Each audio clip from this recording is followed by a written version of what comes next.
Hello guys, ito po mag-change oil tayo. DIY natin ang change oil. Ayan, tatanggalin natin ang filter. So natanggal na po natin ng langis.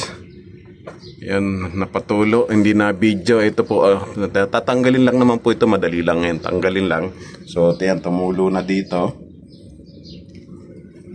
Mapansin nyo po siguro marami yung langis, so dyan po kasi nilalagay lahat yung mga tinatanggal. Kaya dito kami mga nag-change oil. Ayan po, tatanggalin lang to. Tinanggal tong cover. Ayan, tinanggal ang cover. Kayang-kaya nyo po kahit kayo, kung may sasakyan kayo, kung gusto nyo makatipid. Ayan po, kailangan lang meron kayo nitong pantanggal ng filter para kaya nyong tanggalin. Tapos ito po 14 lang yung spanner na ginamit. Ayan po, maluwag na. Napihit ko na nung pampaluwag o kaya ng kamayin. Tumutulo pa yun. So kailangan tapat dito pag wala nang tulo yun. Pero pwede na sigurong ano din. Lipat ko na, konti lang naman yun. Ayan. So tanggalin ko na rin to. Alam, baka maraming tumapon. Ayan po. Ayun.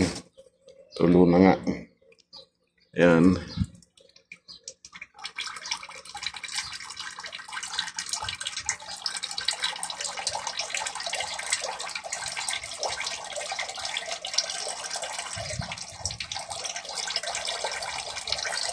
Ayan po. Marami pa rin palang laman dito. Buti na lang at tinapat ko. First time ko lang pong ako lang mag-change oil. Pinanood ko lang lagi kung paano ginagawa nila.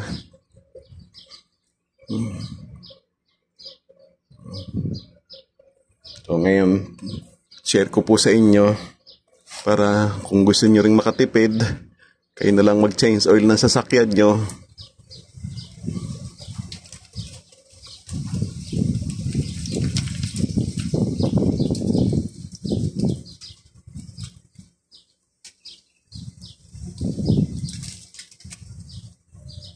Ayan. Ay, nalangisa na ako.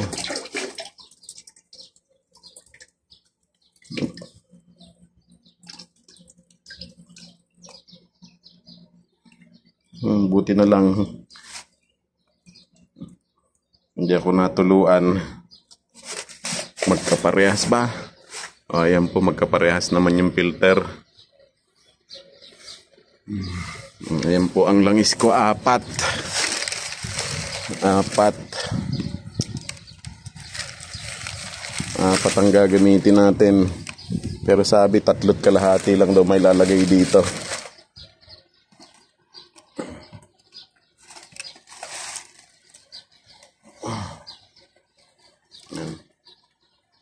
So nilagyan ko po ng konting langis to para daw maganda ang pagkakaano. Hindi siya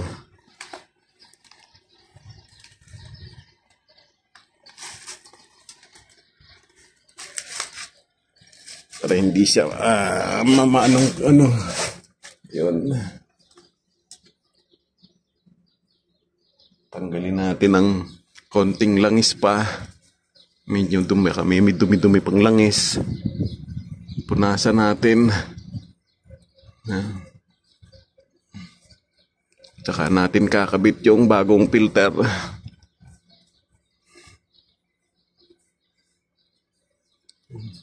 Siguro po kayo susunod, kayang-kaya nyo na rin yan. Sinapakadali lang. Kabit na natin yung bagong filter. Ayan po yung luma, medyo itim-itim pa yung langis. Yung bago, linaw. Linaw ng langis. So kabit natin. Uy, kung natuluan ng camera natin. Ayan po, kabit. Naparami lagay ko doon sa bagong filter.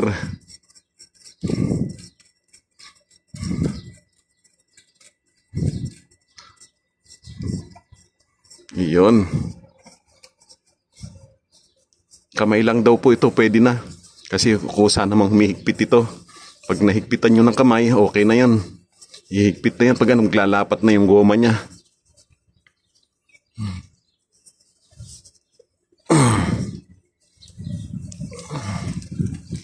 Yan po, mahigpit na.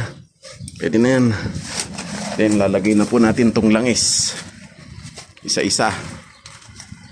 Sige po, siguro naman po alam niyo na kung paano magsalin lang dito. Salin natin dito sa takip. Dito po. Ang takip.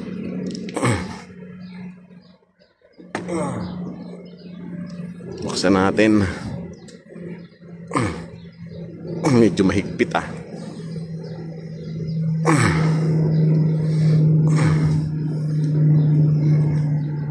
Sige po, hanggang dito na lang po. Kaya nyo na po siguro yan. Sasalin lang naman. O, post natin, tuloy natin. Yan po, nabuksan na, lumuwag na. Yun. So, lagay natin dito para hindi mawala. Pero bago yan, huwag kalimutang ilagay muna itong tornilyo. Kasi nakabukas pa tong yan. Wala nang tulo. Ay, meron pa. Pwede na po yan. Konti na lang. Sak na natin. Yan. Sarado na natin.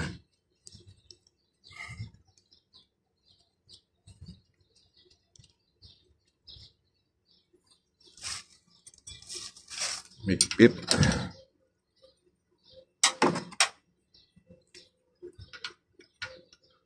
Kailangan po mahigpit yan.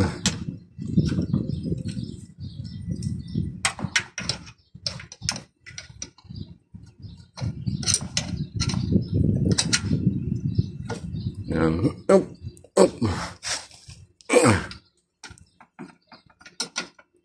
Kailangan po sigurado higpit. Hindi naman po masyado para basta katamtaman lang. Yung basta wag lang maluwag na. Sisingaw yung langis.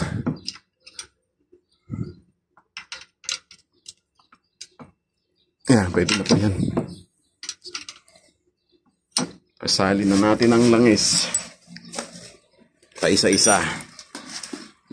Bang unang nabukas. Itong bukas.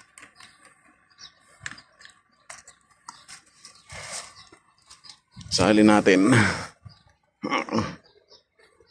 Okay. Ayan po. Salin ang langis. Ang ganda po ng langis. Ang linaw.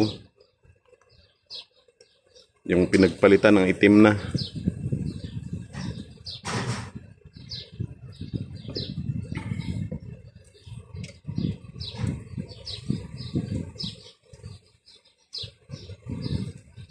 Hanggang dito na lang po. Sana po pakisubscribe ako para kung bago lang po kayo sa aking channel. So